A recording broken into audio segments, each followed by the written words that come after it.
Hello, good day, and welcome to our class for today. This is Noble Mind Science Tutors Online, and I remain Otobo Mike.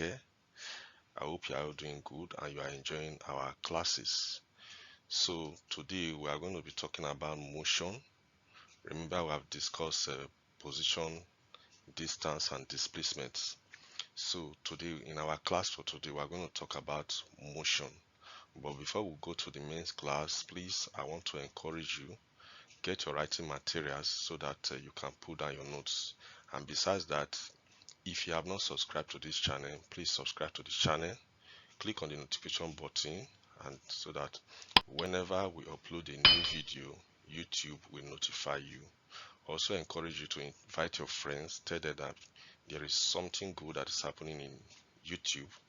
We are bringing physics to your very doorstep. So please, I want you to be prepared so that you can enjoy this class. So right away, we are moving to our class on motion. Okay, so motion. What is motion? Motion involves the movement of a body from one point to the other, simply put. So motion is the visible change of position of a body with time, which might be caused by an applied force. You know that a body that is at rest is not in motion. So for a body to be in motion, an applied force must lead to that motion effect. So motion is visible change of a position of a body with time, which might be brought about by an applied force. Now this area of physics is actually called mechanics. Mechanics deals with motion, and it is a branch of physics that studies relationship between force, matter, and motion among physical bodies. And we know that a force normally will cause a body that is at rest to be in motion, and that motion can result to displacement of a body from one point to the other, and it can also result to change the position of a body that is at rest. So motion has we have two types of motion. We have two types of motion, and one is dynamics and the other one is kinematics. So dynamics is the study of objects in motion as a result of the force acting on them. So when an object is set in motion because of the force that is acting on it, then that is a branch of physics that is called dynamics.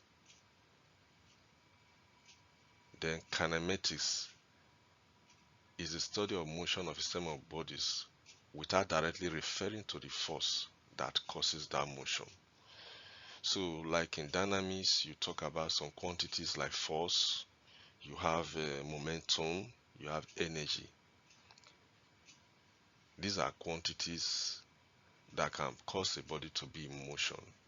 Then in kinematics, you talk about a body that's already in motion without considering the force that causes that motion. So you talk about velocity, acceleration, and displacement.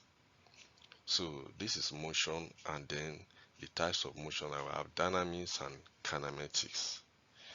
Dynamics and kinematics. So we're going to look at different types of motion.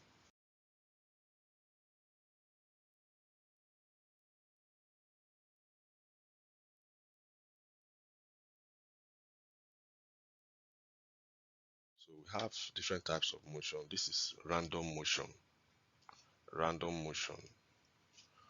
So random motion is a type of motion in which a body or a particle move in non-linear manner and changes direction continuously.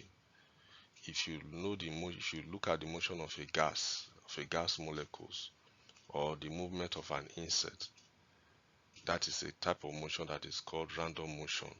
You know, a gas will move randomly. Okay, this is an example of the motion of a gas. You see that the particles of a gas will move randomly, bombarding the walls of the containing vessel. right?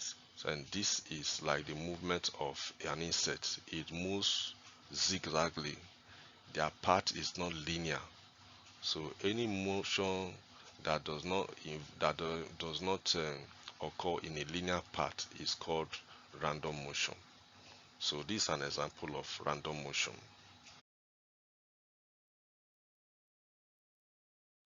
Then we have translational motion. Translational motion is the motion of a rigid body from one point in space to another without rotating. You see, like when you are walking, if you are walking, your whole body is moving from one point to the other. That is like translational motion. Or a car that moves from point A to point B. As far as the whole body, the whole rigid body is moving, that body is undergoing translational motion. So the motion of a car from like a point A to point B is translational because the whole body is moving. So when you talk about translational motion, you are talking about the whole body that is moving. The whole body is moving. That is translational motion. Like motion of a car traveling from point A to point B is translational motion. And this is an example of what I'm talking about. Okay, so you see the motion on the whole car is moving from point A to point B. It's moving from, if you live in Lagos, you have Ikeja to Lekki. Okay, so the car is moving from Ikeja to Lekki. So that is translational motion. The whole car is moving. That is an example of translational motion. So translational motion is the motion of a body from one point, of a rigid body from one point in space to another without rotating. That is translational motion. Okay. Have rotational motion. Rotational motion. This is the movement of a body in a rotational manner about its own axis. So if you look at the motion of a blade of fan, you see that it has an axis and the blades, they are turning about a fixed point. They are turning about a fixed point. So that motion is known as rotational motion. Then you also have the wheels of a car, right? You have the wheel of a car. Then if you are a geography student, you remember the rotation of the earth about its axis. So these are examples of rotational motion. And okay, I have an example here. You see this wheel is turning about its own axis. So this is an example of rotational motion.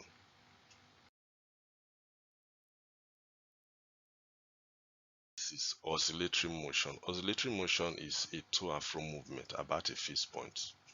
It's a to and fro movement about a fixed point. It is also known as a vibratory motion or repetitive. You know, this motion, because it is to and fro, it is repetitive and it is periodic. It is repetitive and it is periodic. If you play musical instruments, when you pluck the string of a guitar, you set that string into oscillatory motion. Is that okay?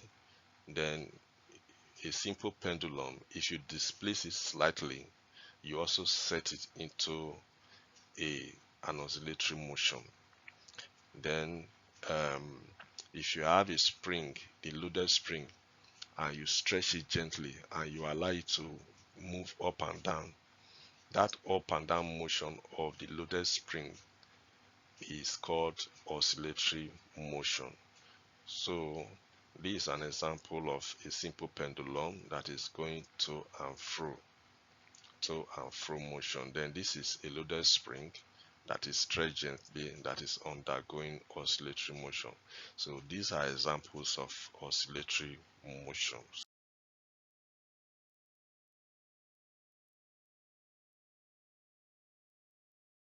Sometimes a particle or a body can undergo two types of motion at a time. So that's what we call combined motion. So you can have a body that is undergoing translational and rotational motion at a time, like the wheel of a bicycle. You know, if the bicycle is moving, As far as the bicycle is moving from one point to the other, that bicycle is undergoing translational motion.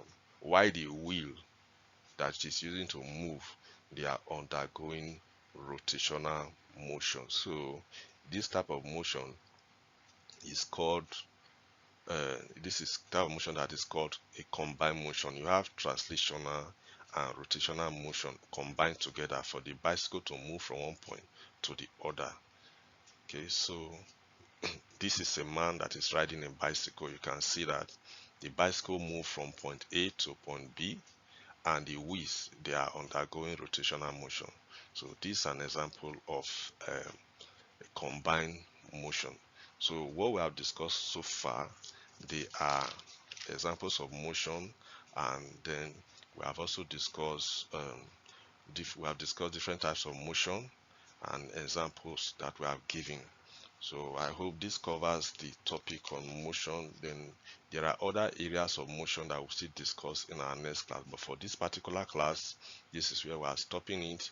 I hope you have enjoyed this class, and we hope to see you in our next class. So guys, thank you for your time. Thank you for listening. Thank you for being there for us and with us. If you have not subscribed to this channel, please subscribe to this channel. Click on the notification, click on the subscribe button, and then click on the notification button so that whenever we upload a new video, YouTube will notify you. Also, tell your friends who are not on YouTube, tell them to come and join this channel, Nobleman Science Tutors Online. If you have any relative or friend who is in an area where they might not have access to maybe good physics lectures, why don't you invite them? Because these days Android phones are everywhere. If people in the local environment, they have Android phones, so invite them so that they can join. Instead of wasting their time on internet, they can use that time to learn. So this is physics direct to you in your home. We thank you very much, and we hope to see you in our next class.